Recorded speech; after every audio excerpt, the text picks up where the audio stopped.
Swiss lifestyle blog channel থেকে আপনাদের সবাইকে স্বাগতম।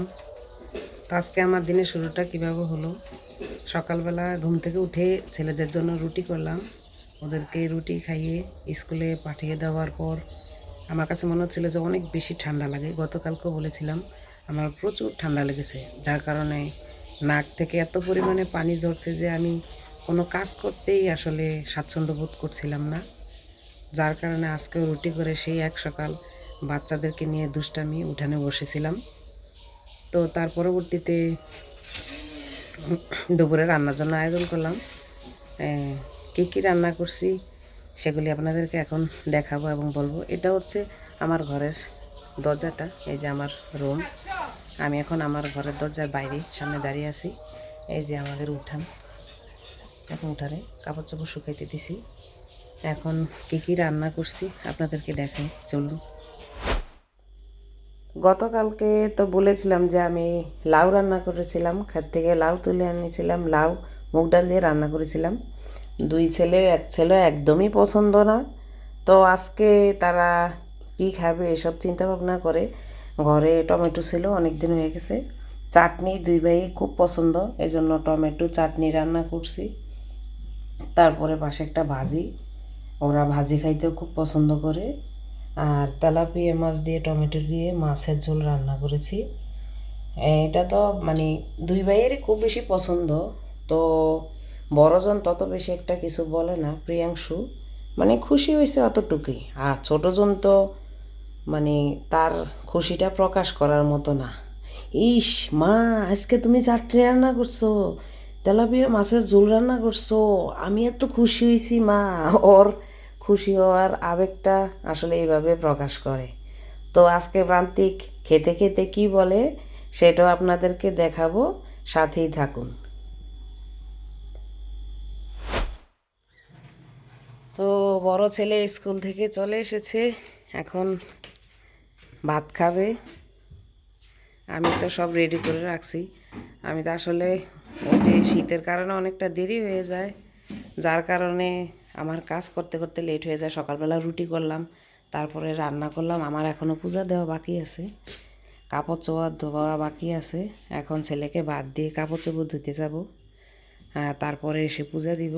তো এখন ওকে ভাত দিব। মাছের ঝোল, তারপর হয়েছে আর কি চাটনি। তাহলে এগুলি রিভিউ নেই কিরে শুনক, তুই খানা ভালো হইলে কস না তোর মারে আজ যা ভালো হয়েছে না কেমন হয়েছে। হ্যাঁ তুই আজ যা কবি না, হেটা একটা রিভিউ হইল নি বুঝি। তোরা না খালি কস জাল করতে জাল করতে।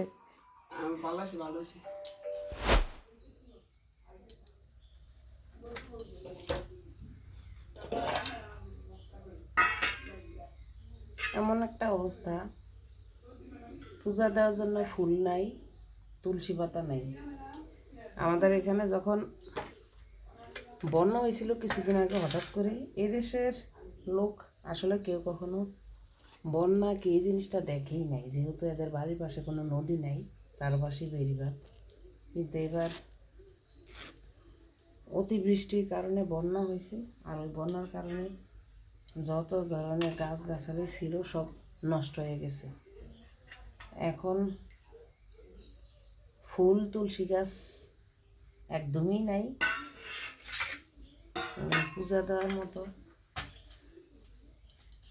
ফুল আমাদের গাছে যাই আছে দুই একটা ফুটে, মাঝে মধ্যে ফুটে হয়তো বা ফুলের পাপড়িগুলি খুলে খুলে তারপরে আসন দিই কোনোরকমভাবে। তুলসী পাতা তো নাই, এই যে দেখেন তুলসী পাতা, এগুলি শুকনো। হয়তো বা কোথাও কোনো বাড়িতে যদি অনুষ্ঠানে যাই, সেক্ষেত্রে আমরা ওই বাড়ি থেকে কিছু তুলসী পাতা ছিঁড়ে নিয়ে এনে রেখে দিই আর কি ঘরে। তো এই যে শুকনো এই তুলসী পাতাগুলি দিই।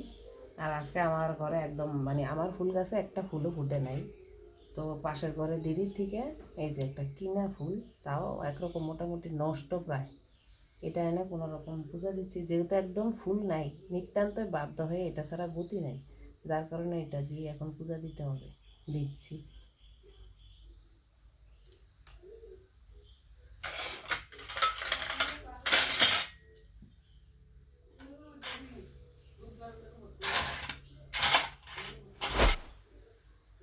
দুইটা কীর্তনে তো গেলাম, দুইটা কীর্তনের ভিডিওই আপনাদের সাথে শেয়ার করেছি। আগামী শুক্রবার এবং শনিবার আরও দুইটা প্রোগ্রাম আছে। যেহেতু কীর্তন আর আমার কীর্তন বেশি ভালো লাগে, সেক্ষেত্রে দুইটা জায়গাতেই যাওয়ার ইচ্ছা আছে।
তো শীত শীত করে আসলে সব কাজেরই ক্ষতি। এক সকাল খাওয়া দাওয়ার পরে বসে থাকি, কাপড় চোপড় এই যে আজকে কয়েকদিনই ধুবো কিন্তু ধুচ্ছি না।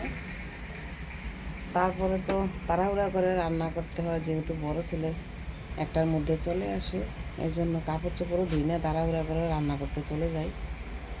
তো এখন ছেলে খেয়ে চলে গেল। বিছানা পাটিও তো দেখছেন কি অবস্থা, 3 রুমেই বিছানা চাদর উঠে ধুয়ে ফেলতেছি, এই জন্য বিছানা খালি সব। এখন এগুলি ধুইতে যাব পুকুরে, তারপরে জমিতে মেলতে যাব।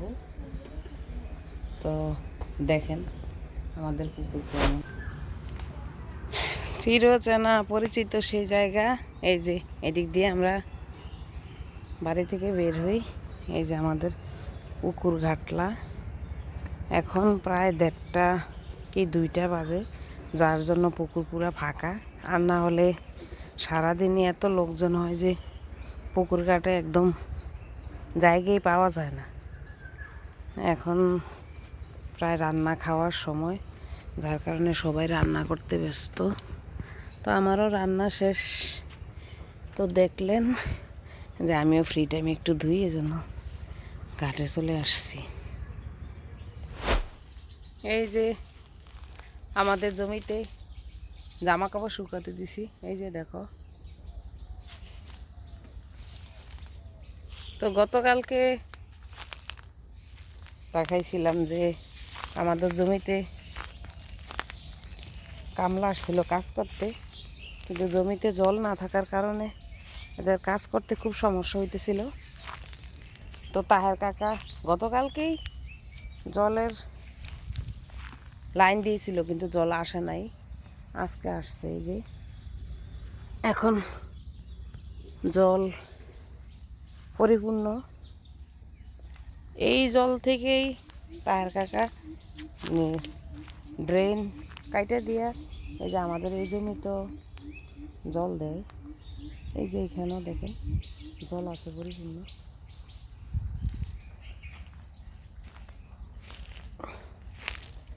আমি আসলে আমার ঘরের কাজের কারণে এখানে তত বেশি একটা আসতে পারি না। এখন আসি ভিডিও বানানোর কারণে। এই যে এই জমিতে আজকেও জল দিছে, আমি তো বুঝতে পারিনি। এই যে দেখেন এদিকের বান খুলে দিলে এই যে কুমড়া ক্ষেত, এখানে জল আইসে পড়ে। তো আমার জামা কাপড় ছড়ানো শেষ, এখন প্রায় দুপুরবেলা, যার কারণে চারপাশে শুনশান চুপচাপ। জমিতেও কোনো লোকজন নাই কাজ করার জন্য, তাই আমিও বাড়ি চলে যাচ্ছি।